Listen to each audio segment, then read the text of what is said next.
تو کربلا میں نواسۂ رسول امام حسین علیہ السلام کی شہادت تاریخ اسلام کا افسوسناک واقعہ ہے۔ سانحہ کربلا واقعہ کربلا ایک عظیم الشان اور کائنات کو افسردہ کرنے والا واقعہ ہے۔ جب ماہ محرم کی آمد ہوتی ہے تو شہدائے کربلا کے غم کو یہ تازہ کر دیتی ہیں۔ تو واقعہ کربلا کے بارے میں شاہ سید محمد نور بخش قہستانی رحمۃ اللہ علیہ کتاب مشجر الاولیاء میں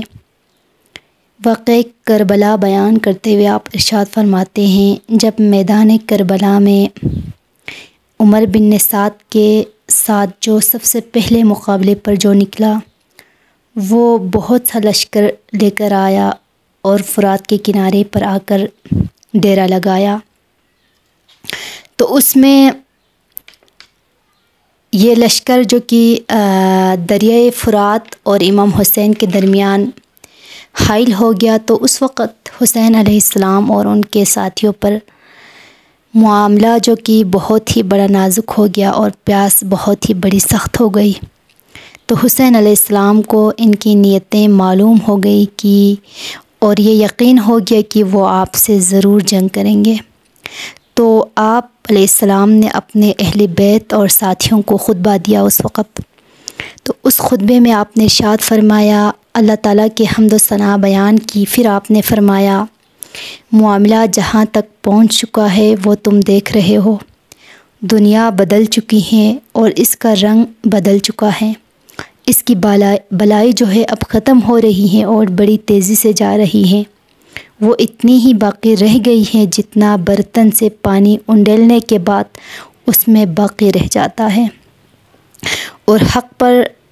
عمل نہیں ہو رہا ہے، باطل سے روکا نہیں جاتا، اور مومن کو اللہ تعالیٰ کی رغبت اور موت کو خوش قسمتی اور ظالموں کے ساتھ زندہ رہنے کو جرم سمجھتا ہوں۔ جب آپ ہر طرف سے آپ کا محاصرہ کیا تو اس وقت حسین علیہ السلام نے آواز دی، کیا کوئی حفاظت کرنے والا نہیں جو رسول کی بیٹیوں کی حفاظت کرے؟ تو اس وقت حر بن یزید ریاحی نکلا اور کہا، اے اللہ کے رسول کے بیٹے، میں ہی آپ کے مقابلے پر آیا تھا اور اب میں آپ کے لشکر کے ساتھ ہوں اور آپ کا مددگار ہوں۔ تو وہ دشمن سے لڑتا رہا اور آپ کی شہادت ہوئی۔ پھر ہاشم بن عتبہ بن ابی وقاص آیا جو کہ عمر بن سعد کا چچا زاد بھائی تھا۔ تو ہاشم نے عمر بن سعد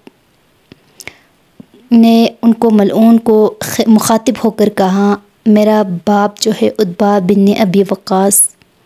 احد کے دن رسول کے دشمنوں کے ساتھ تھا اور میں آج حسین کی مدد کروں گا۔ پھر اس نے لڑائی کی اور ایسے ہی وہ بھی جام شہادت نوش کیا۔ پھر آپ علیہ السلام کے سارے جو کہ ساتھی اور مددگار ختم ہو گئی، آپ کے بھائی اور چچا زاد بھائی اور آپ کے بیٹے مقابلے پر نکلے، لڑائی کرتے رہیں اور سب کے سب ایسے ہی شہید ہو گئے سوائے علی زین العابدین کے، کیونکہ حضرت سید سجاد جو ہے بیمار تھا۔ جب آپ اکیلے جنگ لڑتے رہیں، آپ علیہ السلام نے بہت سے لوگوں کو قتل کیا، اور واپس جب آپ خیمے کی طرف گیا تو وہاں سے خیمے کی طرف سے رونے کی آواز آئی۔ جب آپ دوسری مرتبہ وہاں سے نکلے تو عورتوں اور بچوں کی یہ رونے کی آوازیں جب آئی تو آپ علیہ السلام نے ان کے رونے کی آواز سنی، تو پھر واپس آپ پلٹ گئے اور اپنے حرم والوں سے فرمایا، اے پردہ نشیں عورتوں، اے نبوت کے گھرانے والوں، اپنے سروں پر چادر اوڑھ لو اور اپنے کمر بند مضبوط باندھ لو اور مصیبت کا انتظار کرو، کپڑے نہ پھاڑنا، بے صبری نہ کرنا۔ ایسے ہی لڑتے لڑتے آپ علیہ السلام کی جسم پھر آپ زخموں سے لہو لہان ہو گئے۔ تو جب آپ علیہ السلام گھوڑے کے اس سے جب گر پڑے اور منہ قبلے کی طرف کیا تو سورج جھک گیا، تو اس وقت آپ نے 2 رکعت نماز پڑھی، شمر آیا حسین اس وقت سجدے میں تھے، تو حسین علیہ السلام کی گردن پر ماری شمر تلوار، ایسے ہی آپ علیہ السلام کی گردن پر مارا۔